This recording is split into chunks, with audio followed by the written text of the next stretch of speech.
முதலில் தமிழ்நாட்டின் கனிம வளங்களை பாதுகாக்க வேண்டும், இயற்கையை பாதுகாக்க வேண்டும் என்ற நல்ல நோக்கத்திற்காக தன்னுடைய சமூக பணியை செய்து வந்த உயர்திரு ஜாகுவார் அலி என்று சொல்லக்கூடிய சமூக செயல்பாட்டாளரை தொடர்ந்து கனிம கொள்ளையில் ஈடுபட்டு வருகின்ற கும்பலால் அநியாயமாக லாரி ஏற்றி படுகொலை செய்யப்பட்டிருக்கிறார்.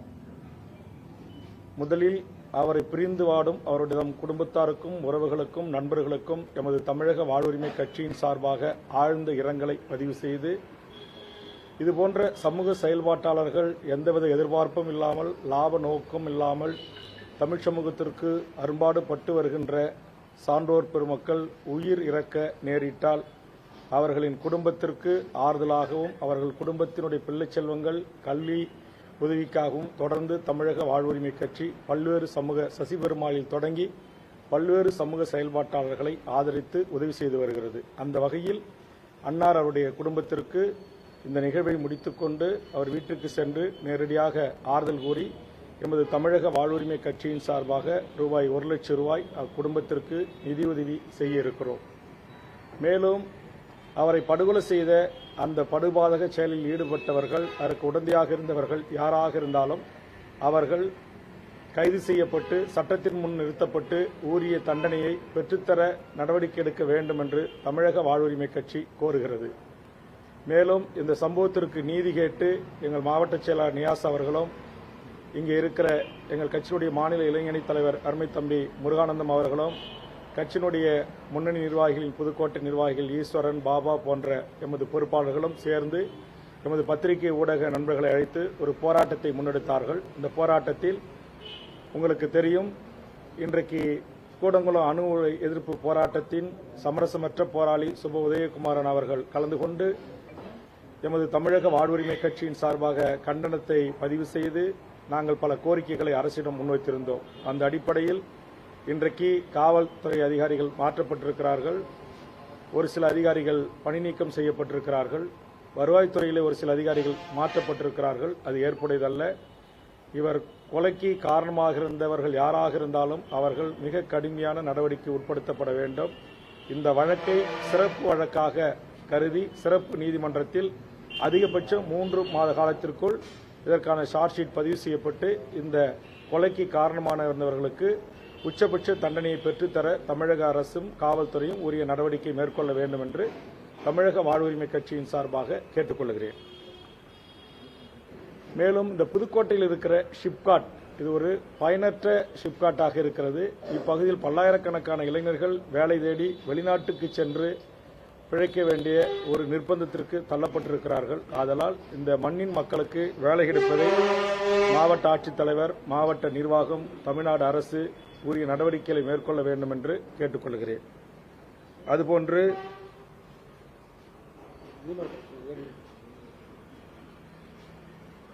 கோட்டைப்பட்டினத்தின் உள்ளிட்ட பல்வேறு பகுதிகளில் மீனவர்களுக்கான நியாயமான அவருடைய கோரிக்கைகள் பரிசீலிக்கப்படுவதில்லை. அங்கு இருக்கின்ற மீன்வளத்துறை அதிகாரிகளால், குறிப்பாக ஏடி போன்றவர்களால் மக்கள் மீனவர் மக்களின் நலனை பாதுகாக்க வேண்டிய அதிகாரிகளே மீனவர்களுக்கு தொல்லை கொடுக்கின்ற அதிகாரிகளாக மாறியிருப்பதாக மீனவர்களிடத்தும் மீனவர்களுடைய அமைப்புகளிடமிருந்து குற்றச்சாட்டு எழுகிறது. அதை போக்க தமிழக அரசு சம்பந்தப்பட்ட மீன்வளத்துறை அமைச்சர் உரிய நடவடிக்கைகளை மேற்கொள்ள வேண்டும் என்று இந்த நேரத்தில் கேட்டுக்கொள்ளப்படுகிறது எமது கட்சியின் சார்பாக. அதே மாதிரி இந்த புதுக்கோட்டை மாவட்டத்தில் பரவலாக எங்கே பார்த்தாலும் இந்த யூக்கலிப்டிஸ் மரங்கள் இருக்கு, அது நீரை உறிஞ்சி எடுக்கிறது. அதனால் இந்த காடு வளம் அழிக்கப்படுகிறது. அதனால் அதே மாதிரி கருவேல மரங்கள் இதையெல்லாம் உயர்நீதிமன்றங்கள், உச்சநீதிமன்றங்கள் இதையெல்லாம் அகற்றப்பட வேண்டும். அதற்கு மாற்றாக நீரை உறிஞ்சாத நம்முடைய தமிழ் மரபுக்கென்று, தமிழ்நாட்டுக்கென்று இருக்கின்ற எத்தனையோ வகை மரங்களை நட்டு நீர்வளங்களை, நிலவளங்களை பாதுகாக்கலாம், இயற்கை சூழலை பாதுகாக்கலாம் என்று சுற்றுச்சூழல் அமைப்பினரும் நானும் சட்டமன்றத்தில் பலமுறை வலியுறுத்தியிருக்கிறேன். உயர்நீதிமன்றங்கள் கூட பல மாவட்ட ஆட்சித்தலைவருக்கு இந்த கருவேல மரங்கள், யூக்கலிப்டிஸ் மரங்களை எல்லாம் கருவேல மரங்களை முற்றுமுழுமாக அகற்ற வேண்டும் என்றும், யூக்கலிப்டிஸ் மரங்களை இனி அரசே நடக்கூடாது என்றெல்லாம் அறிவுறுத்தியிருக்கிறது. ஆனால் அது முறையாக பல மாவட்டங்களில் நடைமுறைப்படுத்தப்படவில்லை என்பதை இந்த நேரத்திலே நான் இங்கு சுட்டிக்காட்ட விரும்புகிறேன். மேலும் இன்றைய பயணம் என்பது புதுக்கோட்டை மாவட்டம், புதுக்கோட்டையில் பிறந்த இந்த மண்ணின் மகனாக இருந்த தமிழ் தேசிய போராளி அருமை சகோதரர் முத்துக்குமார் அவர்களுடைய 14ஆம் ஆண்டு நினைவேந்தல். அந்த நினைவேந்தல் கூட்டத்திற்கு வீரவணக்கம் செலுத்தி நினைவேந்தல் செலுத்துகிற அந்த நிகழ்வுக்கு நான் வருகின்றிருக்கிறேன். முறையாக இதுபோன்ற தமிழ் தேசிய போராளிகளுக்கு வீரவணக்கம் செலுத்துகிற நிகழ்ச்சிகளை காவல்துறை அனுமதிக்க வேண்டுகிறேன். ஒரு உயிரோடு இல்லை, அவர் இறந்த பிறகு அவருடைய குடும்பம், அவருடைய நண்பர்கள், அவருடைய பழகியவர்கள், அவருடைய அரசியலாக நின்றவர்கள் ஒன்று சேர்ந்து ஒரு வீர வணக்க நிகழ்வை நடத்தி, ஒரு கூட்டத்தை நடத்தி ஒரு வீர வணக்கம் செலுத்துவதில் என்ன அரசுக்கு அச்சுறுத்தல் இருக்க போகிறது, என்ன பொதுமக்களுக்கு பாதிப்பு இருக்க போகிறது? ஆனால் இதற்கு ஒவ்வொரு ஆண்டும் இதை முன்னெடுக்கிற அந்த விரல் விட்டு எண்ணக்கூடிய அந்த தமிழ் தேசிய பற்றாளர்கள், நண்பர்கள் போராட வேண்டியிருக்கிறது. இப்போது கூட இதற்காக உயர்நீதிமன்றம் வரையிலும் சென்று போராடி அனுமதி பெற வேண்டிய ஒரு சூழலுக்கு தள்ளப்பட்டிருக்கிறார்கள். இது தேவையில்லாத ஒன்று. மாவட்ட காவல்துறை உயரதிகாரிகள், தமிழ்நாடு அரசு, தமிழ்நாட்டின் காவல்துறைக்கு பொறுப்பான மாண்புமிகு தமிழக முதல்வர்கள் இதில் கவனத்தில் கொள்ள வேண்டும். அதே மாதிரி சந்தன வீரப்பன் என்று சொல்லக்கூடிய வீரப்பன் அவர்கள் மறைந்து இன்றைக்கு பல ஆண்டுகள் ஆகிறது. அவருடைய மனைவி மேட்டூரில் அவர் உடல் புதைக்கப்பட்ட இடத்துல ஒரு நினைவேந்தல் நிகழ்ச்சிக்கு இதுவரைக்கும் அனுமதி கிடையாது. அங்கே அவங்க சொந்த செலவில் அந்த இடத்துல ஒரு மணிமண்டபம் அமைச்சுக்கிறோம், அனுமதி கொடுங்க, இல்லை குறைந்தபட்சம் ஒரு சமாதியாச்சும் கட்டிக்கிறோம், அனுமதி கொடுங்க அப்படின்னா காவல்துறை அனுமதிப்பது இல்லை. இதெல்லாம் உண்மையிலேயே வேதனையாக இருக்கிறது. தமிழர்களுடைய ஒரு இறுதி நிகழ்வு, அந்த நிகழ்வுகள், அந்த இறுதி மரியாதை செலுத்துகிற ஒரு இடம், அந்த நினைவு தூண்கள், அதை கூட அமைத்துக் கொள்வதற்கு உறவுகள் ஆண்டு ஒன்றுக்கு அந்த நினைவு நாளில், பிறந்த நாளில் சென்று அவர் கணவனை நினைத்து வழிபடுவதற்கோ வணங்குவதற்கோ அல்லது பழைய நினைவுகளை கூர்ந்து ஒரு 5 நிமிடம் மௌன அஞ்சலி செலுத்துவதற்கோ கூட இங்கே வழி இல்லை. ஆனால் இந்த நாட்டில் எத்தனையோ வேற்று மாநிலத்தைச் சேர்ந்தவர்களுக்கு நினைவு மண்டபங்கள், திருவுருவச் சிலைகள், மணிமண்டபங்கள், அவருடைய தெருக்களின் பெயர்களுக்கு சாலை வைப்பது, பெயர் சூட்டுவது, இது எல்லாம் நடந்தேறி வருகிறது. ஆக தமிழர்கள் இந்த மொழியை, இந்த இனத்தை, இந்த நாட்டை நேசித்தார்கள் என்பதை தவிர அவர்கள் என்ன குற்றம் செய்தார்கள்? இங்கே தோழர் முத்துக்குமார் அவர்கள் தமிழீழ விடுதலைக்கு ஆதரவாக நின்றவர். தமிழ் தேசிய களத்தில் தன்னை முழுவதுமாக ஒப்படைத்துக் கொண்ட ஒரு களத்தில் நின்ற ஒரு போராளி. ஆனால் அவருக்கு இன்றைக்கு அது அரசு துணையோடோ, அரசியல்வாதிகள் துணையோடோ, சதிகாரர்கள் துணையோடோ, படுபாவிகள் துணையோடு அவர் வெட்டி வீழ்த்தப்பட்டு படுகொலைக்கு உள்ளாகியிருக்கிறார். ஆனால் அவருடைய நினைவேந்தலை கூட அவருடைய சகோதரர்கள், உறவினர்கள், நண்பர்கள், அவரோடு பயணித்த சக தோழர்கள், போராளிமார்கள் ஒரு நினைவேந்தல் வீரவணக்கம் செலுத்தக்கூட அனுமதிப்பு இல்லை என்பது, நாம் தமிழ்நாட்டில் தான் இருக்கிறோம், ஆனால் தமிழர்களாக நாங்கள் பிறந்ததை தவிர என்ன தவறு செய்தோம் என்று வீரப்பனார் குடும்பத்திலிருந்தும் முத்துக்குமாருடைய உறவுகளிடமிருந்து வருகின்றது குரலுக்கு தமிழக அரசு, காவல்துறை என்ன பதில் சொல்லப் போகிறது என்பது நான் வினாவாக இங்கு எழுப்ப கடமைப்பட்டிருக்கிறேன். ஆக இந்த நிகழ்வை முடித்துக்கொண்டு கோட்டைப்பட்டணத்தில் எமது தமிழக வாழ்வுரிமை கட்சியில் நூற்றுக்கணக்கான இளையோர் பல்வேறு அரசியல் கட்சிகளிலிருந்து விலகி தமிழக வாழ்வுரிமை கட்சியில் தன்னை இணைத்துக் கொள்கின்ற நிகழ்வு நடைபெற இருக்கிறது. அந்த நிகழ்வுக்காகவும் இன்றைய புதுக்கோட்டை பயணம் தமிழக வாழ்வுரிமை கட்சியின் சார்பாக நான் மேற்கொண்டிருக்கிறேன். இந்த பயணத்தின் போது எமது கட்சிக்கு ஒரு மூத்த ஒரு அரசியல் தமிழ் தேசிய புரிதல் சிந்தனை தமிழீழ தேசிய தலைவர் மேதகு பிரபாகரனை தன் உடன் பிறந்த சகோதரனாக, அண்ணனாக, வழிகாட்டியாக, தலைவராக ஏற்றுக்கொண்ட அண்ணன் புதுக்கோட்டை தனசேகரன் அவர்கள், அவர் பயணித்த நாம் தமிழர் கட்சியிலிருந்து விலகி அதனுடைய முன்னணி தலைவர்கள் ஒருவராக இருந்த அவர் தன்னை தமிழக வாழ்வுரிமை கட்சியில் இணைத்துக் கொண்டிருக்கிறார். அவரை தமிழக வாழ்வுரிமை கட்சி ஆற தழுவி வரவேற்று எம் கட்சியில் இணைத்துக் கொள்வதிலே நாங்கள் பெருமை அடைகிறோம். தமிழ்நாடு முழுக்க தூய தமிழ் தேசிய பற்றாளர்கள், தமிழீழ தேசிய தலைவரை உயிராக நினைக்கக்கூடியவர்கள், தனிமனித ஒழுக்கம் உள்ளவர்கள், அரசியலில் அறம் சார்ந்து ஒழுக்கம் சார்ந்து நேர்மையாக பயணிக்க வேண்டும், உண்மையாக தமிழ்நாட்டில் ஒரு மாற்று அரசியலை ஏற்படுத்த வேண்டும் என்று நினைக்கக்கூடிய இளையோர் கூட்டம் தொடர்ச்சியாக பல்லாயிரக்கணக்கில் எனது தலைமையில் தமிழ்நாடு முழுவதும் இணைந்த வண்ணமாக இருக்கிறார்கள். இன்று புதுக்கோட்டையில் இணைப்பு விழா நடைபெறுகிறது. நாளை திருச்சியில் திருச்சி மண்டல நாம் தமிழர் ஒருங்கிணைப்பாளராக இருந்த வழக்கறிஞர் திருச்சி பிரபு அவர்கள் தலைமையில் ஆயிரக்கணக்கானோர் தமிழக வாழ்வுரிமை கட்சியில் இணைய இருக்கிறார்கள்.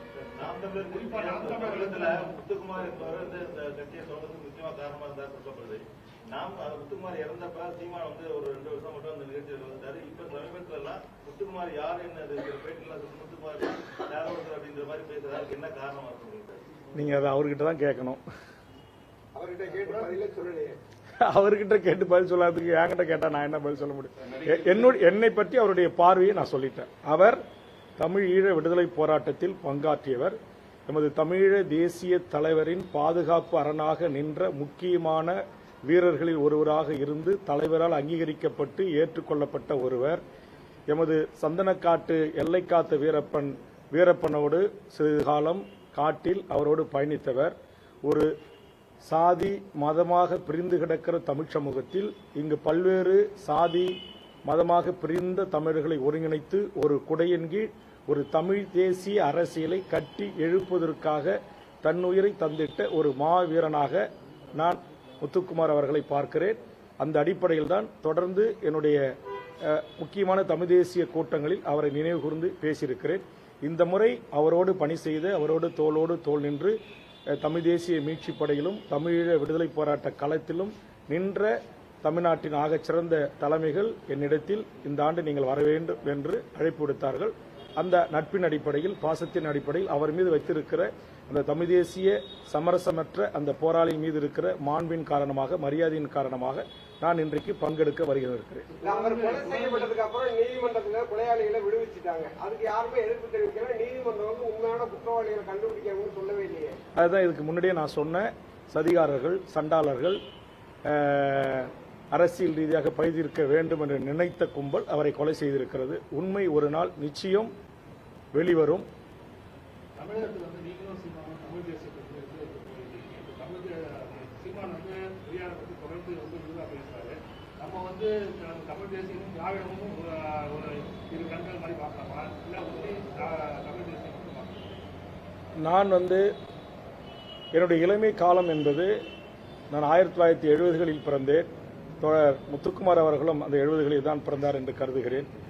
அண்ணன் தனசேகரம் 70கள் தான். நாங்கள் எல்லாம் இந்த 70களில் பிறந்தவர்கள் எல்லாம் தமிழ்நாட்டுடைய தமிழ் தேசிய அரசியலை நடத்திய தோழர் தமிழரசன் பாதையை, புலவர் கலியபெருமாள் பாதையும், அதேபோன்று 80களில் தமிழீழ விடுதலை போராட்டம், ஈழத்தில் நடந்த மாபெரும் இனப்படுகொலைக்காக ஒரு மாபெரும் போராட்டத்தை முன்னெடுத்த உலகத்தில் எவரோடும் ஒப்பிட முடியாத ஒப்பாரம் மிக்க தலைவன் மேதகு பிரபாகரன் அவர்களுடைய அரசியலை, அவருடைய ஒழுக்க நெறிகளை, தலைமை பண்புகளை, ஆளுமை பண்புகளை, அந்த மண்ணின் விடுதலைக்காக, அந்த மக்களின் சுதந்திரத்திற்காக தன்னுயிர் தந்தாலும் அந்த மக்கள் நிம்மதியாக சுதந்திர காற்றை சுவாசிக்க வேண்டும் என்ற தியாக சீலர்களை நாங்கள் அடியேற்றி அவர்தம் பாதையை ஏற்றுக்கொண்டு இந்த மண்ணில் இருக்கின்ற ஜனநாயக வரம்புகளுக்கு உட்பட்டு நாங்கள் பயணிக்கக்கூடியவர்கள். அந்த வகையில் நான் தமிழ் தேசிய அரசியலை முன்னெடுக்கிறேன் என்பதில் எல்லளவும் மாற்றளவும் எனக்கு மாற்று கருத்தில்லை. ஆனால் அதே நேரத்தில் அந்த தமிழ் தேசிய அரசியல் ஓட்டு அரசியல் களத்தில் இதுவரையில் இருந்த என்னுடைய முன்னோக்கியர்கள் இல்லாத காரணத்தினால் ஓட்டு அரசியலில் நாங்கள் வெல்வதற்கான கொஞ்சம் கால அவகாசம் ஏற்படுகிறது. உதாரணத்திற்கு புலவர் கலியபெருமாள் ஐயா ஓட்டு அரசியலில் இல்லை, தோழர் தமிழரசன் ஓட்டு அரசியலில் இல்லை, முத்துக்குமார் அவர்கள் ஓட்டு அரசியலில் இல்லை, இன்றைக்கு பேசி வருகின்ற ஐயா மணியரசன் ஓட்டு அரசியலில் இல்லை, தோழர் தியாகு ஓட்டு அரசியலில் இல்லை. இதுபோன்று தமிழ்நாட்டின் பல்வேறு படை நடத்தி தனித்தமிழ்நாடு கேட்ட தமிழ்நாடு விடுதலை படையினுடைய தலைவர்களாக இருந்தவர்கள் ஓட்டு அரசியலில் இல்லை. ஆக அந்த தோழர்களோடு, அந்த தலைமைகளோடு பயணித்த நான் ஓட்டரசியல் வெல்ல வேண்டும் என்றால் என்னுடைய அண்ணன் தம்பி, என்னுடைய உறவுகள், என்னுடைய தமிழ் உறவுகள், இஸ்லாமிய உறவுகள், கிறிஸ்துவ உறவுகள் எல்லாரும் இன்றைக்கு இந்த நாட்டை ஆண்ட மிகப்பெரிய அரசியல் கட்சிகளான திமுக, அதிமுக போன்ற வெறும் அரசியல் கட்சிகளில் தான் உறுப்பினராக இருக்கிறார்கள். அந்த கட்சிகளுக்குத்தான் அவர்கள் வாக்களிக்கிறார்கள். ஆதலால் நாங்கள் ஓட்டு அரசியலில் நான் ஐயன் திருவள்ளுவர் அவர்களையும், தந்தை பெரியார் அவர்களையும், நான் புரட்சியாளர் அம்பேத்கர் அவர்களையும், காரல் மார்க்ஸ் அவர்களையும் என்னுடைய முன்னெத்தியர்களாக இந்த உலக சமுதாயம் சிறப்புற விளங்குவதற்காக பாடுபட்ட ஒரு தலைவராக நான் எடுத்துக்கொள்கிறேன். அதுபோன்று உலகத்தின் பல்வேறு விடுதலை போராட்டத்திற்காக தன்னுயிர் தந்திட்ட வெகு மக்களை அணிதிரட்டி மிகப்பெரிய புரட்சிகள் செய்தவர்களை நான் என்னுடைய வழிகாட்டியாக, என்னுடைய கொள்கை தலைவர்களாக ஏற்றுக்கொண்டு பயணிக்கிறேன். அந்த அடிப்படையில் நான் சொன்ன இந்த தலைவர்களையும் நான் ஏற்றுக்கொண்டுதான் அரசியல் கட்சியை நடத்தி வருகிறேன். ஆதலால் பெரியாரை குறித்து திரு சீமான் அவர்கள் சொல்லி வருகின்ற கருத்துக்களில், அவர் பேசி வருகின்ற செய்திகள், சொல்லி வருகின்ற கருத்துக்களில் எனக்கு உடன்பாடு இல்லை. நான் தமிழ் தேசிய சக்திகள், தமிழ் தேசிய அரசியல் கட்சிகள் என்று தமிழ்நாட்டில் 2 கட்சிகள் தான் இயங்குகிறது. ஆக எங்களுக்குள்ளான ஒரு பகைமுரணை நாங்கள் உருவாக்கி கொள்ள விரும்பாமல், அவர் என்னை குறித்து விமர்சிக்காமல் கடந்து போகிறார், நான் அவரை குறித்து விமர்சிக்காமல் கடந்து போகிறேன். இது ஒரு ஆரோக்கியமான அரசியலாக இருக்கட்டும் என்று நான் விரும்புகிறேன். ஆதலால் தான் இதை குறித்து நான் எந்த ஒரு விமர்சனத்தையும் இதுவரையில் முன்வைத்த இல்லை. ஆனால் அவர் வைக்கின்ற, பெரியார் மீது அவர் வைக்கின்ற அந்த விமர்சனத்தில் எனக்கு உடன்பாடு இல்லை. தமிழக காலமா வந்து நாம் தமிழர் கட்சியிலிருந்து வாழ்வுரிமை கட்சி உள்ளிட்ட திமுக எல்லாம் இணைஞ்சிட்டு இருக்காங்க. என்ன காரணம்? பொறுப்பாளர்கள் எல்லாம் இணைஞ்சிருக்காங்க, என்ன காரணமா இருக்கும்? இல்ல, அதான் நான் சொல்றேன். நான் வந்து அருமையான தனசேகரனையோ அல்லது தமிழர் ஒருங்கிணைப்பு குழுவை உருவாக்கி மிகப்பெரிய அளவில் திருச்சியில் மாவீரர் நாளை நடத்திய நாம் தமிழர் கட்சியினுடைய முன்னணி தலைவர்களில் ஒருவராக இருந்த ஒருங்கிணைப்பாளர் வெற்றிக்குமரன் அவர்களையோ அல்லது அவரோடு இணைந்த சென்னை மண்டலத்தினுடைய ஒருங்கிணைப்பாளராக இருந்த தம்பி புகழேந்தி மாறன் அவர்களையோ, திருச்சி மண்டல ஒருங்கிணைப்பாளராக இருந்த நம்முடைய பிரபு அவர்களையோ, கிருஷ்ணகிரி மண்டலத்தின் ஒருங்கிணைப்பாளராக இருந்த அருமை தம்பி பிரபாகரன் அவர்களையோ, சேலம் மாவட்டத்தினுடைய செயலாளர் இருந்த அருமை தம்பி தங்கம் அவர்களையோ, அல்லது வேலூர் மாவட்டத்தினுடைய மாவட்ட செயலாளராக இருந்த தேவேந்திரன் அவர்களையோ, அல்லது சென்னை மண்டல ஒருங்கிணைப்பாளராக இருந்த அண்ணன் தியாகராஜன் அவர்களையோ, இன்னும் இதுபோன்று பல நூறு தம்பிமார்கள், மாவட்ட செயலாளர்கள், தலைவர்கள், தொகுதி தலைவர்கள் என்னோடு இணைந்திருக்கிறார்கள். நீங்கள் அவர்களிடத்திலே கேளுங்கள். என்றைக்காவது அவர்கள் நாம் தமிழர் கட்சியில் இருந்து பயணித்த போது நீங்கள் அந்த தலைமையை விட்டு என்னோடு வாருங்கள் என்று நான் ஒருவரையும் அழைக்கவில்லை. அவர்கள் கருத்து முரண்பாடின் காரணமாகவோ இல்லை அண்ணன் தம்பியினுடைய ஒரு பாச போராட்டத்தின் ஊடாக தமக்கு கிடைத்த முக்கியத்துவத்தின் ஊடாக குறைக்கப்பட்டதனுடைய காரணமாகவோ முரண்பட்டு அவர்கள் வெளியேறி பல ஆண்டுகள், பல மாதங்கள் கழித்த பிறகு இன்றைக்கு இருக்கிற தமிழ்நாட்டு அரசியல் கட்சிகளில் எதில் சேரலாம், எதில் சேர்ந்து பயணிக்கலாம் என்பதை அவர்கள் சுதந்திரமாக கூடி பேசி கலந்து ஆலோசித்து எடுத்த முடிவின் அடிப்படையில் தான் இன்றைக்கு தமிழ்நாடு முழுவதும் பல்லாயிரக்கணக்கான இளைஞர்கள் என்னோடு சேர்ந்து பயணிக்க தொடங்கியிருக்கிறார்கள், சேர்ந்து வருகிறார்கள். திராவிட அரசியல் இருந்த ஒரு சீமான் திராவிடத்தை இழிவுபடுத்தி பேசிட்டு தமிழ் தேசியத்தை நான் வளர்க்கிறேன்னு சொல்றத நீங்க தமிழ் தேசியத்துக்காக பாக்குறீங்க. ஒரு இழிவுபடுத்திட்டு தமிழ் தேசியத்தை வளர்க்கறதுக்கான இல்ல, அதுதான் நான் சொல்லிட்டு இருந்தேன். நான் அதை வந்து கடந்து போக விரும்புறேன். நான் எனக்கான ஒரு புரிதல் தெளிவா இருக்கிறது. அவர் பேசுறது வந்து நான் சொல்லிடுறேன். இல்ல, அதான் நான் சொல்றேன். நான் வந்து நானே இன்றைக்கு 89 பாட்டாளி மக்கள் கட்சி உருவாகின்ற வரையில் 80களிலிருந்து 89 வரை தமிழ்நாடு விடுதலை படையில் மாணவனாக, ஒரு சிறுவனாக உறுதுணையாக நின்று பயணித்தவன். ஜூலை கலவரத்துக்கு பிறகு நான் பள்ளி சிறுவனாக இருந்து சக மாணவர்களை வீதிக்கு கொண்டு வந்து போராட்டம் நடத்தி குட்டிமணி ஜெகன் உள்ளிட்ட தங்கதுரைக்காக நீதி கேட்டு பள்ளியை ஸ்ட்ரைக் அடித்து மாணவர்களோடு போராட்ட களத்தில் இருந்தவன். அப்படிப்பட்டு இருந்த வேல்முருகன் ஆகிய நான் 89 பாமக தொடங்குவதற்கு முன்பு வரை நான் திராவிட முன்னேற்ற கழகத்தின் குடும்பத்தை சார்ந்தவர்.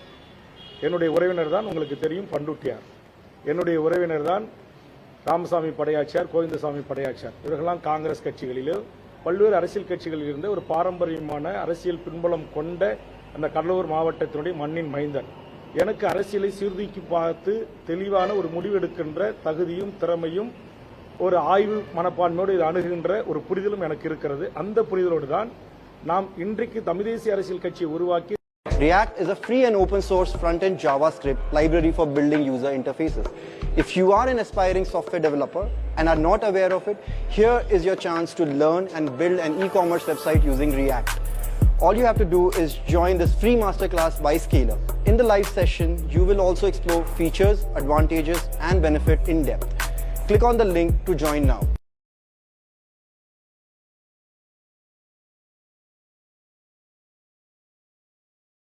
Only 29 rupees, 6 days Vedic Maths Summer Camp.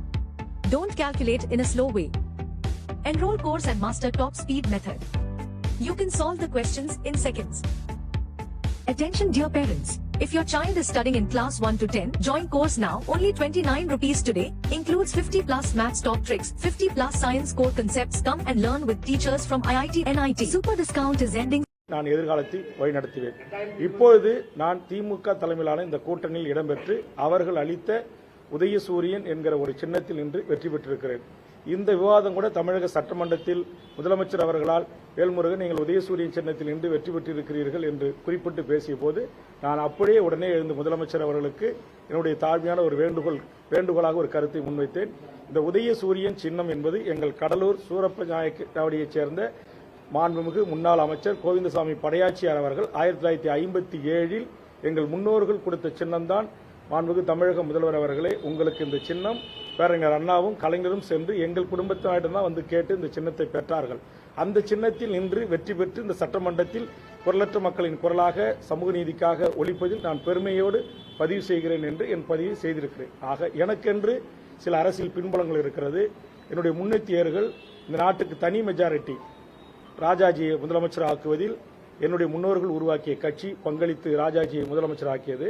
அவர் குலக்கல்வி திட்டத்தை கொண்டு வந்தார் என்பதற்காக திரும்பவும் அவரை ஆட்சிக்கட்டிலிருந்து இறக்கி பச்சை தமிழர் காமராஜ் என்ற ஒருவரை முதலமைச்சர் ஆக்கியதில் பெருந்தலைவர் ராமசாமி படையாச்சியாரும் என்னுடைய தாத்தா கோவிந்தசாமி கச்சராயரும் தலைவராக இருந்த உழவர் உழைப்பாளர் கட்சியும் மாணிக்கவேல் நாயக்கர் தலைமையிலான காமன்வெல்த் பார்ட்டியும் ஆதரவு தந்துதான் பச்சை தமிழர் காமராஜரை இந்த நாட்டுக்கு முதலமைச்சர் அரியாசனத்தில் அமர வைத்தது என்பது வரலாறு தெரிந்தவர்களுக்கு தெரியும். ஆக இந்த வரலாற்று பின்புலத்தோடு அரசியல் புரிதலோடு அரசியல் செய்கிற வேல்முருகன் அவர்கள் தெளிவான அரசியலை செய்து வருகிறேன். அது காலம் எமக்கு உரிய நேரத்தில் கையளிக்கும்.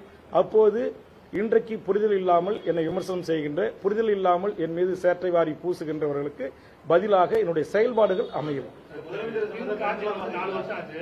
திமுக ஆட்சியோட மதிப்பீடு என்ன? குறிப்பா ஜாதிவாரி கணக்கு. நான் மருத்துவர் ராமதாஸ் ஐயா மாரி மிகப்பெரிய 85 வயதை கடந்த முதுபெரும் தலைவர் அல்ல. என்னை விட மூத்த தலைவராக இருக்கிற மாண்புமிகு தமிழக முதலமைச்சருக்கு மதிப்பீடு போகின்ற அளவுக்கு வயதில் மூத்தவர்.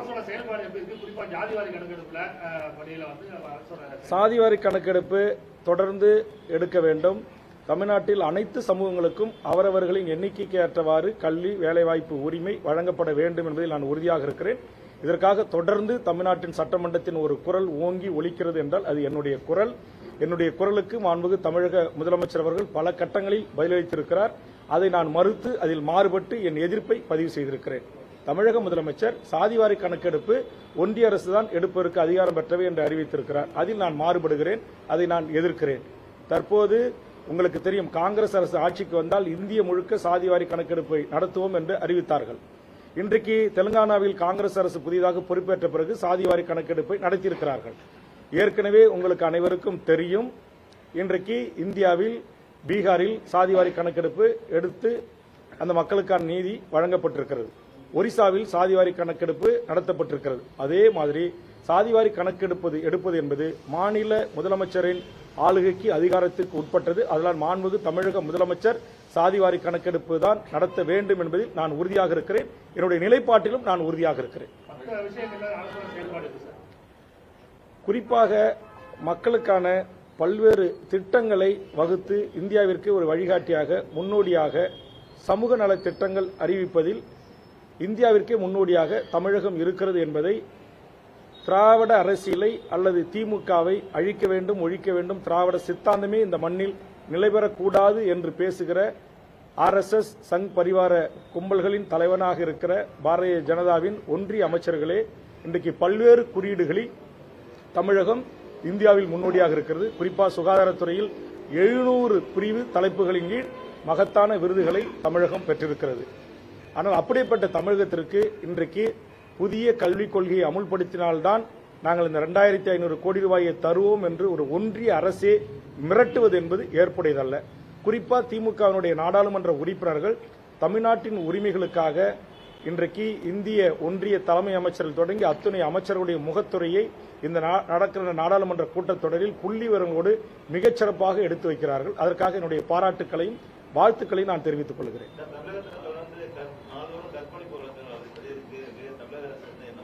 இதற்காக தமிழக வாழ்வுரிமை கட்சி ஏற்கனவே தமிழ்நாட்டுக்கு உங்களுக்கு தெரியும், பத்திரிகை நண்பர்கள் கவனிச்சிருப்பீங்கன்னு நினைக்கிறேன்.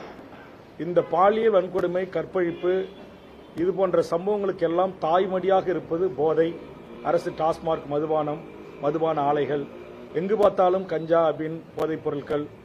இன்னைக்கு பார்த்தா பேப்பரை திறந்தா 3 கொலை 2 கொலை இப்படி வருது. இதற்கெல்லாம் அடிப்படை காரணம் இந்த போதை வாஸ்துகள். அது முற்றுமுதலுமாக ஒழிக்கப்பட வேண்டும்.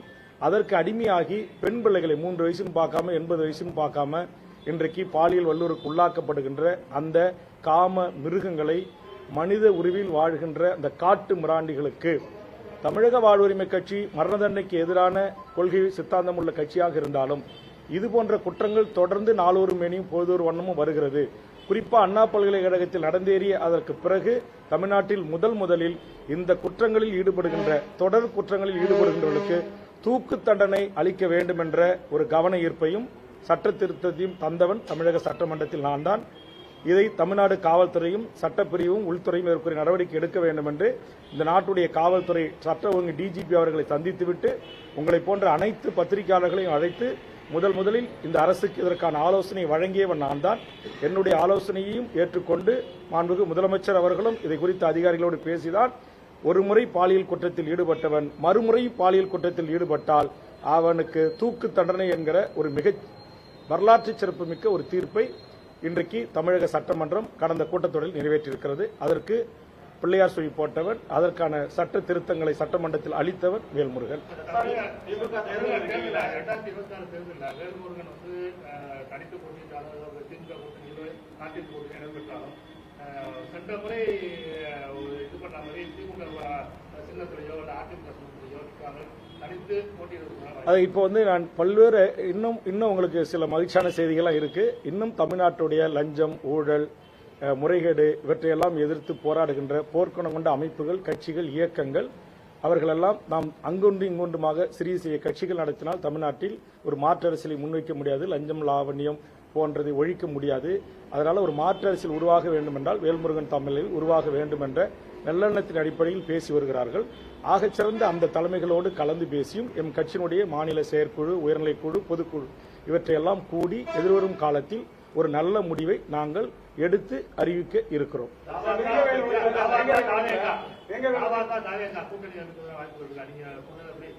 அதுதான் சொல்றேன். இது இப்ப வந்து இதற்கு முன்னாடி நான் மட்டும் நிறுவனராக இருந்து தலைவராக இருந்து நடத்தினேன். இப்ப என்ன மாதிரி பல கட்சி நடத்தின தலைவர்கள் என்னோட இணைஞ்சிருக்காங்க, இணைய போறாங்க.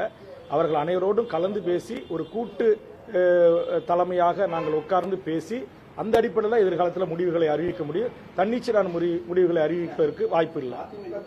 புதிய கூட்டணி குற்றச்சாட்டிய ஒரு சமூகத்தை நிறைய வந்து அதுல வந்து முதலில் உங்களுக்கு தெரியும், இந்த சம்பவத்தை கண்டித்து அந்த மனித மிருகங்களாக மாறி அந்த குழந்தைகள், மனிதர்கள் குடிக்கின்ற அந்த தண்ணீரில் மனித மலங்களை கலந்த அந்த இழிப்பிறவுகளை கண்டித்தது தமிழக வாழ்வுரிமை கட்சி. அவர்களை சட்டத்தில் முன்னிறுத்தி தண்டிக்கப்பட வேண்டும் என்று சொன்னது தமிழக வாழ்வுரிமை கட்சி. அப்படியேப்பட்ட ஒரு மேல்நிலை நீர்த்தேக்க தொட்டி அது ஒரு மோசமான கண்முன்னே இருக்கிற ஒரு காட்சி. அதனால் அது இடித்து தரமட்டா ஆக்கப்பட வேண்டும் என்பதற்காக இங்கே என்னோடு அமர்ந்திருக்கின்ற எங்கள் கட்சியினுடைய இளைஞரணி தலைவர் முருகானந்தம் அவர்களும் தமிழ்நாட்டில் இருக்கிற தமிழ்ச்சாதிகள் எந்த ஆண்ட பரம்பரை என்று சொல்லக்கூடிய எல்லா சமூகங்களிலிருந்தும் இங்கே இருக்கிற தம்பி மாணவரணி பொறுப்பாளர் கையரசன் உள்ளிட்ட எங்கள் புதுவையைச் சேர்ந்த தம்பி அருள்ஒளி உள்ளிட்ட எண்ணற்ற தம்பிமார்கள் எங்கள் மாவட்ட செயலர் நியாசு அவர்களுடைய வழிகாட்டுதலோடு சிவகங்கை அஜித், ஈஸ்வரன் போன்றவர்களுடைய அந்த ஒரு கலந்து பேசி ஒரு போராட்ட வடிவம்தான் சம்மட்டியை கொண்டு அந்த தொட்டியை இடித்து தரமட்டமாக்க வேண்டும் என்பது. அதைத்தான் உங்களுக்கு தெரியும், கூட்டத்தொடர் நடந்தவுடனே முதல் ஆளாக வேங்கவயலுக்கு கவன ஈர்ப்பு தீர்மானம் கொண்டு வந்து அது அகற்றப்பட வேண்டும் என்பதில் தொடங்கி அதற்குரிய நீதி விசாரணை, அவர்கள் சட்டத்தின் முன்னர் தண்டிக்கப்பட வேண்டும் என்பதிலிருந்து தொடர்ச்சியாக வேங்கவயல் பிரச்சனையில் தமிழக வாழ்வுரிமை கட்சி பொறுப்புணர்வோடு ரொம்ப நிதானமாக இந்த பிரச்சனையை நாங்கள் அணுகி வருகிறோம். ஆக இப்போது அதே பகுதியைச் சேர்ந்தவர்களை குற்றவாளி ஆக்கியிருக்கிறார்கள். இதில் எது உண்மை என்பதை ஓய்வு பெற்ற நீதியரசரோ அல்லது சிபிஐயோ சிபிசிஐடியோ இதில் தீர்வு காண முடியாது. அதனால் நேர்மையான பணியில் இருக்கிற ஒரு உயர்நீதிமன்ற நீதிபதியை கொண்டு ஒரு நீதி விசாரணை நடத்தப்பட்டு இந்த உண்மை பத்திரிகை ஊடக நண்பர்களுக்காக வெளிக்கொண்டு பெற வேண்டும் என்பது என்னுடைய வேண்டுகோள். ஏன்னா அப்பதான் எனக்கு நீதி கிடைக்கும். நேற்று வரைக்கும் சிபிஐ விமர்சனம் செய்த தலைவர்கள் திடீரென்று இதில் சிபிஐ விசாரணை கேட்பதும் அல்லது தமிழ்நாடு அரசு கட்டுப்பாட்டில் இருக்கிற சிபிசிஐடி விசாரணை போதுமானது என்று சொல்வதும் இது ஒரு சரியான நீதி கிடைப்பதற்கு ஏற்புடையதல்ல. அன்றையிலிருந்து இன்றைய வரையில் பணியில் இருக்கிற ஒரு உயர்நீதிமன்ற நீதிபதி பாரபட்சம் இல்லாமல் இதில் விசாரித்து உண்மையை உலகுக்கு அறிவிக்க வேண்டும். ஏன்னா இங்க இருக்கிற எல்லாரும் தமிழ் சமூகங்கள் தான். ஒருவேளை இன்றைக்கு தமிழ்நாடு காவல்துறை சொல்வது போல பஞ்சாயத்து தேர்தலின் காரணமாக மடைமாற்றப்பட்டதா இல்ல உண்மையிலேயே அது மனம் எந்த நோக்கத்திற்காக கலக்கப்பட்டது என்பதை நாம் எல்லாவற்றுக்கும் மேலாக நம்ம யாரை நம்புகிறோம்? தீர்ப்புகள், நீதிமன்றங்களை, நீதிபதிகளைத்தான். ஆனால் அந்த நீதிபதி பணியில் இருக்கிற அந்த நீதிபதியினுடைய அந்த அறிக்கை தான் இதற்கு ஒரு முடிவு எட்டும், ஒரு முற்றுப்புள்ளி வைக்கும் என்பது என்னுடைய பார்வை, எமது கட்சியினுடைய கருத்து. ரொம்ப நன்றி, வணக்கம். திமுக தேர்தல் அறிக்கையில் ஏற்கனவே அதுல வந்து முதல்ல வந்து மது ஒழிப்பு சொன்னாங்க, அதுக்கப்புறம் அதை சொல்லிட்டு எல்லாம் மைக்கு எடுத்துட்டாங்க போதும் அப்படின்னு சொல்லிட்டு அவங்க வந்து எதுவுமே நிறைய கோரிக்கை அதுக்காக திமுக கூட்டணியிலே இருந்து நாங்கள் எங்களுடைய கட்சியினுடைய முன்னணி தோழர் தம்பிமார்கள் நேரடி தன் முகநூல் பக்கங்களில் லைவ் இட்டு பல டாஸ்மாக் கடைகளை அடித்து நொறுக்கி குண்டர் தடுப்பு சட்டத்தில் எங்களை சிறைப்படுத்திக் கொண்டு எதிர்த்திருக்கிறோம். சிவகங்கையில் இங்க இருக்கிற முருகானந்தம் உட்பட எங்கள் கட்சியினுடைய முன்னணி நிர்வாகிகள் ஒன்று சேர்ந்து கோடிக்கணக்கான மதிப்புள்ள டாரஸில் ஏறி சென்ற சரக்கு, சாராய சரக்கு என்று சொல்லக்கூடிய மதுபானங்களுக்கு சப்ளை செய்யற வண்டியை வழிமறித்து அந்த பாட்டில்கள் எல்லாம் எடுத்து ரோட்ல போட்டு உடைச்சி தீயிட்டு கொளுத்தி 10க்கும் மேற்பட்ட என் கட்சியினுடைய முன்னணி தம்பிமார்கள் குண்டர் தடுப்பு சட்டத்தில் சிறையில் வாடினார்கள். இதெல்லாம் வரலாறு. ஆக நாங்கள் கூட்டணியில் இருக்கிறோம் என்பதற்காக எதிலையும் சமரசம் செய்து கொள்வதில்லை. எங்களை பற்றி முழுவதுமாக தெரிந்த மூத்த பத்திரிகை நண்பர்கள், சட்டமன்றத்தை கவரேஜ் செய்த பத்திரிகையாளர்களுக்கு தெரியும், இன்றைக்கு தமிழ்நாட்டினுடைய மக்களுக்காக, குரலற்ற மக்களுக்காக, சாதி மதங்களை கடந்து தமிழ் சமூகத்தின் வாழ்வுரிமைக்காக களத்தில் நின்று போராடுகின்ற ஒரு அரசியல் கட்சியாக தமிழக வாழ்வுரிமை கட்சி இருக்கிறது என்பதை நாடறிந்த நண்பர்கள் அனைவருக்கும் தெரியும் என்று நான் கருதுகிறேன். எனக்கு இந்த கருத்து கணிப்புகள்ல உடன்பாடு இல்லை. சி ஓட்டர்ஸ், இந்தியா டுடே எல்லாம் வந்து அவங்கெல்லாம் இன்னைக்கு பல பத்திரிகை ஊடக நண்பர்களை நான் குறை சொல்லவில்லை. இது போன்ற இந்த கருத்து கணிப்பு வெளியிடுற பத்திரிகைகள் எல்லாம் கார்ப்பரேட் நிறுவனங்களாக மாறி தங்கள் ஆயிரக்கணக்கானவர்களை வேலையில் அமர்த்தி அவர்களுக்கான ஊதியம், அவர்களுக்கான நிறுவனத்திற்கான ஊதியத்தை பெற்றுக்கொண்டு ஒவ்வொரு முறையும் இந்திய அளவிலே வெளியிடப்படுகின்ற பல்வேறு கருத்து கணிப்புகளை இந்திய மக்கள், தமிழக மக்கள் உண்மைக்கு மாறானதாக பொய்யாக்கி இருக்கிறார்கள். இல்ல தனிப்பட்ட பெரு நிறுவனத்தினுடைய லாப நோக்குக்காகவும் இது நடைபெறுகிறது என்பது என்னுடைய பார்வை.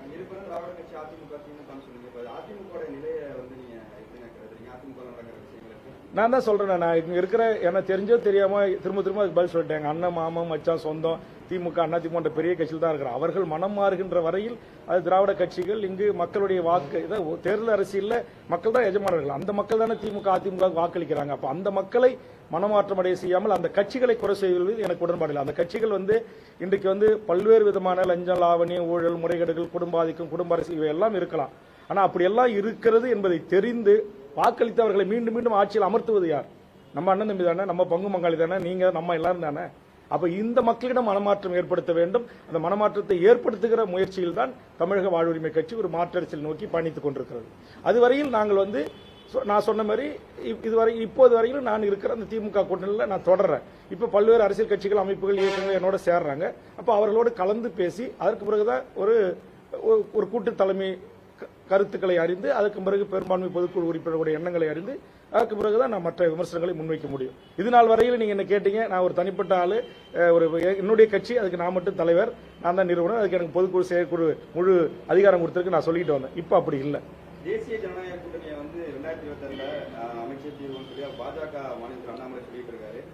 திராவிட கட்சிகளுக்கு வேலை இனிமே நாங்க தான் அப்படின்னு சொல்லிட்டு இருக்காரு. அதுக்கு பதில் வருகின்ற சட்டமன்ற தேர்தலில் மக்கள் தான் அளிப்பார்கள். இன்னொரு முக்கியமான ஒரு செய்தி, தமிழ்நாட்டில் தற்போது இலங்கை உளவு பிரிவும் இந்திய உளவு பிரிவும் சேர்ந்து இந்த மண்ணில் அகதிகளாக வாழ்கின்ற அப்பாவி ஈழ தமிழர்களை மிகப்பெரிய ஒரு சித்திரவதைக்கு உள்ளாகிறார்கள். கடந்த மாதம் ஐக்கிய நாடுகள் சபையில் 120 நாடுகளைச் சேர்ந்த மனித உரிமை செயல்பாட்டாளர்கள் ஒன்று கூடி ஈழத்தில் நடந்தது மாபெரும் இனப்படுகொலை என்றும் அதற்கு ஒரு சர்வதேச நீதி விசாரணை வேண்டும் என்றும் அந்த மக்கள் ஒரு பொது வாக்கெடுப்பின் ஊடாக தனித்தமிழீழ அரசை உருவாக்க வேண்டும் என்று முன்னெடுப்புகள் செய்த அரசியல் ரீதியாக செயல்பட்ட செயல்பாட்டாளர்களை, இன்றைக்கு தமிழ்நாட்டில் இருந்தவர்களை ஒன்றிய அரசு அழுத்தம் தந்து தமிழ்நாடு அரசின் காவல்துறை கீழ்பிரிவு கைது செய்து வருகிறது. அது ஏற்புடையதல்ல. அதை கைவிட வேண்டும் என்று மாண்புமிகு தமிழக முதலமைச்சர் அவர்களை நான் நேரடியாக சந்தித்து வேண்டுகோள் வைத்தேன். இந்த மண்ணில் லட்சக்கணக்கான ஈழத்தமிழர்கள் வாழ்கிறார்கள். அவர்கள் அங்கு மிகப்பெரிய உலக நாட்டால் தடை செய்யப்பட்ட ரசாயன பாஸ்பரஸ் குண்டுகளை போட்டு எமது மக்களை கொண்டு குவித்தது சிங்கள பௌத்த பேரினவாத அரசு 20 நாடுகள் துணையோடு. அதில் உயிர் பிழைத்தால் போதும் என்று கை போய், கால் போய், கண் போய், குடல் வெளியே வந்து இந்த மண்ணுக்கு மருத்துவ சிகிச்சைக்காக, உயிர் வாழ்வதற்காக தாய் தமிழகத்திற்கும் எங்கள் தொப்புள் குடி உறவுகள் வந்து அகதிகளாக வாழ்கிறார்கள். அதில் ஒரு சில பேரை பிடித்து உங்களிடத்துல பாஸ்போர்ட் இல்லை, நீங்க வெளிநாட்டவர் என்று இப்ப பாஸ்போர்ட் ஆக்டிலும் வெளிநாட்டவர் சட்டத்திலும் அவரை கைது செய்து சிறையில் அடைக்கிறாங்க. அப்படியே சிறையில் அடைத்தவர்களை இங்க இருக்கிற ஐயா நெடுமாறன், அண்ணன் கொளத்தூர் மணி, கோவை ராமகிருஷ்ணன், வேல்முருகன் ஆகிய நான், ஈழத்தமிழர் இந்திய இலங்கை நட்புறவு கழகத்தினுடைய தலைவராக இருக்கிற ஐயா காசி ஆனந்த் போன்றவர்கள், நாங்கள் ஈழத்தமிழரை ஆதரிக்கிற நல்ல உள்ளங்கள் எல்லாம் ஒன்று சேர்ந்து நாங்கள் மூத்த வழக்கறிஞர்களை வைத்து பிணையில் எடுக்க போகும்போது அங்க ஜாமீன் கொடுக்கறவங்களை வந்து காவல்துறை அதிகாரிகள், குறிப்பா கியூ பிரான்ச் அதிகாரிகள் ஜாமீன் கொடுக்காதீங்க, இவங்கெல்லாம் LTT அப்படின்னு சொல்லி அவர்களை ஜாமீனை ஏற்றுக்க விடாம நீதிபதி கிட்ட முறையிடுறாங்க, பெட்டிஷன் கொடுக்கறாங்க. இதையெல்லாம் மாண்புமிகு தமிழக முதலமைச்சர் கவனத்தில் கொள்ளணும். ஒரு 1.5 லட்சம் மக்களை பலி கொடுத்து 50,000 போராளிகளை பலி கொடுத்து அகதியா வந்து இந்த மண்ணில் வாழ்ற அந்த மக்களை சொந்த தாய் தமிழர் தேசம் அரவணைத்துக் கொள்ளவில்லை என்றால் வேற யாரு அரவணைத்துக் கொள்வாங்க? இதை எப்படி கியூ பிராஞ்சுகளுக்கு இந்த அதிகாரம் யார் கொடுத்தது? நேற்றைய முன்தினம் காஞ்சிபுரம் நீதிமன்றத்தில் அப்படி பிணையில் எடுக்கப்பட்ட 2 ஈழத்தமிழர்களுக்காக ஜாமீன்தார் நிறுத்தப்பட்டவர்களை மிரட்டியிருக்கிறார்கள். நீதிபதியிடமே ஒரு மனுவை தந்து நீதிபதி இந்த ஜாமீனை நான் ஏற்றுக்கொள்ள முடியாது, கியூ பிரிவு அதிகாரிகள் எதிர்க்கிறார்கள் என்று டிஸ்மிஸ் செய்திருக்கிறார்கள். அதோடு மட்டுமல்லாமல் பிணையில் மாவட்டத்தினுடைய பிரின்சிபல் செஷன் ஜட்ஜி பிணை கொடுக்கிறார். அந்த பிணையை ரத்து செய்வதற்கு தமிழ்நாடு காவல்துறை, தமிழ்நாடு அரசின் கியூ பிரிவு மனு செய்கிறது. அந்த மனுவில் இல்லாத பொல்லாத குற்றச்சாட்டுகளை எல்லாம் ஈழத்தமிழர்கள் மீது சுமத்துகிறார்கள். அப்ப ஒன்றிய அரசு சொல்றதை அப்படியே கிளிப்பிள்ளை மாதிரி செய்கிற தமிழ்நாட்டில் இருக்கிற ஒரு சில RSS, சங், பாரதிய ஜனதா காவல்துறை அதிகாரிகள் கியூ பிரிவில் இருக்கிறார்களா என்கிற ஒரு சந்தேகம் வருகிறது. ஆதலால் நேர்மையான உளவுத்துறை அதிகாரிகள், காவல்துறை அதிகாரிகள், தமிழ்நாட்டு முதலமைச்சருக்கு ஆலோசனை சொல்லுகின்ற அதிகார வர்க்கம் இதிலே கவனம் செலுத்த வேண்டும். இல்லை என்றால் எதிர்வரும் சட்டமன்ற தேர்தலில் ஒட்டுமொத்த ஈழத்தமிழர்களும் இந்த அரசுக்கு எதிரான நிலைப்பாடோடு அவர்கள் பேச்சுக்களை தொடங்கினால் இது தமிழர் நிலத்தில் ஒட்டுமொத்த 7 கோடி மக்களிடத்திலும் உலக தமிழிடத்திலும் ஒரு மிகப்பெரிய தாக்கத்தை ஏற்படுத்தும். சரி, கைது பண்ணிட்டாங்க, பெயில் டிஸ்மிஸ் பண்ண சொன்னாங்க, பண்ணல. நீதிபதி திரும்ப அந்த மனுவை டிஸ்மிஸ் பண்ணிட்டு அவங்களுக்கு பெயில் கொடுத்தாங்க. நேற்று காலை என்னுடைய வழக்கறிஞர்கள் ஈழத்தமிழர் வாழ்வுரிமை கூட்டமைப்பு சார்பாக, தமிழர் வாழ்வுரிமை கூட்டமைப்பின் சார்பாகவும் தமிழக வாழ்வுரிமை கட்சியினுடைய வழக்கறிஞர் பெருமக்கள் புழல் சிறையில் போய் அவர்களை வெளியில கொண்டு வரத்துக்கு காத்திருக்கிறாங்க. 10க்கும் மேற்பட்ட வழக்கறிஞர் இரவு 10 மணி வரையிலும் அவர் வெளியில விடல. அப்ப என்ன நடக்குதுன்னா அவசரமா இரவோடாக தமிழ்நாடு அரசினுடைய பப்ளிக் துறை, பொதுத்துறை என்று சொல்லக்கூடிய பொதுத்துறை அவர்கள் மீது திரும்ப ஒரு கடுமையான ஒரு சட்டத்தை பாய்ச்சுறாங்க. அது வெளிநாட்டவர் ஃபாரினர் ஆக்ட்ல அவர்களை புழல் சிறையிலிருந்து எஸ்கார்ட் பண்ணி கொண்டு போய் திருச்சி சிறப்பு முகாமில் அடைக்கிறாங்க. அப்ப இது என்ன, இது எவ்வளவு பெரிய அநியாயம்? இந்த அநியாய அக்கிரமத்தை ஒன்றிய IB சொல்லுங்கிறதுக்காக தமிழ்நாட்டு கியூ பிரிவு அதிகாரிகள் இப்படி செய்யலாமா? அப்ப அந்த குடும்பம் இங்க இருக்கிற அந்த ஈழ அகதியினுடைய ஒரு வயதுக்கு வந்த ஒரு பெண் தனியா என்னுடைய மாவட்டத்தில் என்னுடைய ஆதரவுல ஒரு பள்ளியில படிக்கிறாங்க. அந்த என் அப்பாவை பார்க்கணும்னு அந்த பொண்ணு போர்ல அவங்க அம்மா, அவங்க தாத்தா, பாட்டி, அண்ணன், தம்பி, சித்தப்பா எல்லாருமே போர்ல சிங்களவன் போட்ட குண்டுக்கு பலியாகி செத்துட்டாங்க. அவர் ஏதோ தப்பிச்சா போதுன்னு தாய்நாடு நம்மளை காப்பாற்றணும் தமிழர் நிலம் வந்த அவருடைய பிள்ளைக்கு இன்னைக்கு என்னால் ஆறுதல் சொல்ல முடியல. இன்னொருத்தர் நாதன், அவங்க வீட்டில் ஏற்கனவே போராட்டத்துக்காக பல உயிர்களை அந்த போராட்டத்தில் உயிர் பலி கொடுத்த ஒரு குடும்பம். அப்ப இதையெல்லாம் ஒன்றிய உளவுத்துறை தமிழ்நாட்டுக்கு அழுத்தம் கொடுத்து இது போன்று செய்வதை தவிர்க்க வேண்டும். அதே மாதிரி தமிழ்நாடு முதலமைச்சர் ஒன்றிய அரசுக்கு உடனடியாக வலியுறுத்த வேண்டும். இந்த 160 நாடுகளுடைய மனித உரிமை அமைப்பு கூட்டத்தை நடத்திய சுவிட்சர்லாந்தில் இருக்கிற போஸ்கோ என்கிற ஒரு ஈழத்தமிழர் மனித உரிமை செயல்பாட்டாளர்கள் அவரை இன்றைக்கு கைது செய்திருக்கிறார்கள். மனித உரிமை செயல்பாடு நடக்கக்கூடாது அப்படின்னு. ஆக ஈழத்தமிழர்களுக்கு நீதியே கிடைக்கக்கூடாதா? ஒரு பொது வாக்கெடுப்பினூடாக அந்த தனித்தமிழ் அரசை உருவாக்க வேண்டும் என்று நாங்கள் குரல் கொடுக்க கூடாதா? அப்படி கொடுத்தா இந்தியாவில் இது தவறா? நான் கேட்கிறேன், பங்களாதேசிகள் இந்த நாட்டில் பல்லாயிரக்கணக்கான பேர் தமிழ்நாட்டில் வாழ்றான். அவன் பாஸ்போர்ட் ஆக்ட் எல்லாம் அந்த சட்டம் அவர்களுக்கு பொருந்தாதா? அவர்களுக்கு வெளிநாட்டு சட்டத்தில் நீங்க கைது பண்ண மாட்டீங்களா? திருச்சி முகாமில் 100 பேர் இருக்காங்கன்னா 100 பேருமே ஈழத்தமிழர்களை கொண்டு போய் நீங்க சிறையில் வைக்க வேண்டிய ஒரு நிர்பந்தம் உங்களுக்கு எங்கிருந்து வந்துச்சு? கடந்த கால அதிமுக ஆட்சியில் இது போன்று செய்த போது நான் மாண்புமிகு மறைந்த முதலமைச்சர் அம்மையார் அவர்களை சென்று சந்தித்த. அவங்க அகதியா வந்திருக்காங்க, லட்சக்கணக்கான பேர் இருக்காங்க, இவங்க யாருக்கிட்டையும் பாஸ்போர்ட் இல்லை, எல்லாம் படகுல வந்தவங்க தான். நீங்க அவங்களை அகதியா தான் ட்ரீட் பண்ணணும். அவங்கள போய் நீங்க இப்ப பாஸ்போர்ட் ஆக்ட்ல கைது பண்ணி சிறையில் போடக்கூடாது. அவங்கள இல்லைன்னா கட்டாயப்படுத்தி இலங்கைக்கு அனுப்பக்கூடாது, சிறப்பு முகாமில் இருக்கிற விடுதலை செய்யணும்னு நான் வேண்டுகோள் வச்ச போது அந்த அம்மையார் அவர்கள் கனிவோடு அதை பரிசீலித்து நான் சொன்ன அத்தனை முன்னாள் போராளிகள், இன்னும் சொன்ன போன தளபதிமார்கள், விடுதலை புலிகளுடைய போராட்டத்தை வழிநடத்தியவர்கள் அனைவரும் விடுதலை செய்யப்பட்டு அவர்கள் விரும்புகிற நாடுகளுக்கு அனுப்பி வைக்கப்பட்டிருக்கிறார்கள். அதிமுக கடைபிடித்த இந்த முறைமையை ஏன் தமிழ்நாடு முதலமைச்சர் அவர்கள் கடைபிடிக்க மறுக்கிறார்? ஏன் தமிழ்நாடு கீழ்பிரிவு அதிகாரிகள் இந்த முறைமையை கடைபிடிக்க மறுக்கிறார்கள்? முதலமைச்சர் என்னை வைத்துக் கொண்டு அன்றைய சீஃப் செக்ரட்டரியும் அன்றைய டிஜிபியும் உளவுத்துறை தலைவரை அழைத்து வேல்முருகன் சொல்வதே நியாயம் இருக்கிறது. ஒரு போர் சூழலில் இங்க வந்த மக்கள் கிட்ட போய் பாஸ்போர்ட் கேட்டா எப்படி பாஸ்போர்ட் இருக்கும், அவங்கள போய் நீங்க இன்னைக்கு சிறையில் தூக்கி போட்டா அது எந்த விதத்தில் நியாயம், அதை செய்யாதீங்கன்னு சொல்லி தடுத்தார்கள். அப்படியும் ஒரு சில காவல்துறைகள் செய்தவர்களை நான் பட்டியல் கொண்டு போய் கொடுத்த போது அவர்களை அனைவரும் விடுதலை செய்து அவர்கள் இன்றைக்கு உலகத்தின் பல்வேறு நாடுகளில் இன்றைக்கு உயிரோடு குடும்பத்தோடு நிம்மதியாக அந்த நாட்டின் குடியுரிமை பெற்று வாழ்கிறார்கள். அதுபோன்ற ஒரு நிலைமை தமிழ்நாடு முதலமைச்சர் எடுக்க வேண்டும். ஒரு சில RSS காவல்துறை அதிகாரிகள் உங்களுக்கு தவறான தகவலை தந்து உலக தமிழர்களிடமும் ஈழத் தமிழர்களிடம் அவப்பெயரை ஏற்படுத்துகிறார்கள். மேலும் தமிழகத்தில் 4 ஆண்டு காலமாக தங்களிடம் நான் முறையிட்டு வருகிறேன். ஈழத்தில் நடந்த மாபெரும் இனப்படுகொலை என்றும் அதற்கு ஒரு சர்வதேச நீதி விசாரணை வேண்டும் என்கிற ஒரு தீர்மானத்தை தமிழக சட்டமன்றத்தில் திமுக அரசு இயற்ற வேண்டும். அதேமாதிரி ஒரு பொது வாக்கெடுப்பு நடத்த வேண்டும் என்கிற ஒரு தீர்மானத்தை நிறைவேற்றி இந்த 2 கருத்தடங்கிய தீர்மானத்தை நிறைவேற்றி ஒன்றிய அரசு கூறி அழுத்தம் கொடுக்க வேண்டும் என்று நான் வலியுறுத்தி வருகிறேன். அதுவும் ஏற்றுக்கொள்ளப்படவில்லை. தவறான வழிகாட்டுதலோடு அதுவும் தள்ளி போவதாக நான் குற்றம் சாட்டுகிறேன். ஆதலால் மாண்புமிகு தமிழக முதலமைச்சர், நீங்க நிறைய திட்டங்கள் கொடுக்குறீங்க, சமூக நல திட்டங்கள்லாம் செய்யறீங்க. ஆனா தமிழர் வாழ்வுரிமை சிக்கல்களில் தமிழ் தேசிய அமைப்புகள் தமிழர் தலைவர்கள் சொல்லுகின்ற ஐயா நெடுமாறன் வைக்கிற கோரிக்கையை, காசி ஆனந்தன் ஐயா வைக்கிற கோரிக்கையை, அண்ணன் கொளத்தூர்மணி, கோவை ராமகிருஷ்ணன், வேல்முருகன் போன்ற எமது கோரிக்கைகளையும் தமிழக முதல்வர் கனிவோடு பரிசீலனை செய்ய வேண்டும். என்னுடைய தலைமையில் ஒருங்கிணைப்பில் இருக்கிற தமிழர் வாழ்வுரிமை கூட்டமைப்பின் தலைவர்கள் 150 பேர் உங்களை தமிழ்நாட்டின் மிக முக்கியமான பிரச்சனைகளை குறித்து சாதிவாரி கணக்கெடுப்பு நடத்தப்பட வேண்டிய உள்ளிட்ட தமிழ் சமூகத்தின் மிக முக்கிய பிரச்சனை, மீனவர்கள் பிரச்சனை, பாலாற்று பிரச்சனை, கச்சத்தீவு பிரச்சனை, முல்லைப்பெரியார் பிரச்சனை, இதுபோன்று காவேரி மேகதாது அணை கட்டுகின்ற பிரச்சனை, இன்றைக்கு கேரளாவில் செய்கின்ற தமிழர்களை தாக்கப்படுகின்ற பிரச்சனை, கழிவுகளை கொட்டுகின்ற பிரச்சனை தமிழ்நாட்டில் என்று தமிழ் சமூகத்தின் முக்கிய பிரச்சனைகளை குறித்து பேச நேரம் கேட்டிருக்கிறோம். அதையும் மாண்புமிகு தமிழக முதலமைச்சர் தந்து உதவ வேண்டும் என்று கேட்டு இந்த பத்திரிகையாளர் சந்திப்பை நிறைவு செய்கிறேன். நன்றி, வணக்கம்.